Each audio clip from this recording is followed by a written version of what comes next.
ये देखिए जनाब, ये वन पॉइंट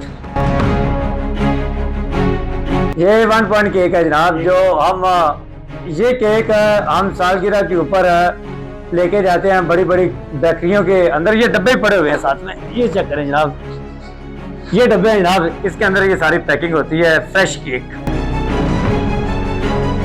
ये डब्बे हैं जनाब, और ये गंदगी का वो आलम है जनाब के ये सूरत हाल है जनाब। ये देखें जरा, ये देखें, ये बेटा जरा जूम करें, ये सूरत हाल है जनाब। ये है जनाब ये केक, और इसके अंदर चीजें नजर आ रहे हैं, कीड़े नजर आ रहे हैं आपको।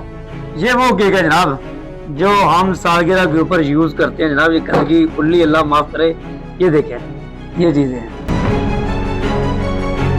ये है जनाब जो हम बड़े शौक से अपने बच्चों को खिलाते हैं, बिस्कुट। और ये देखें, ये है,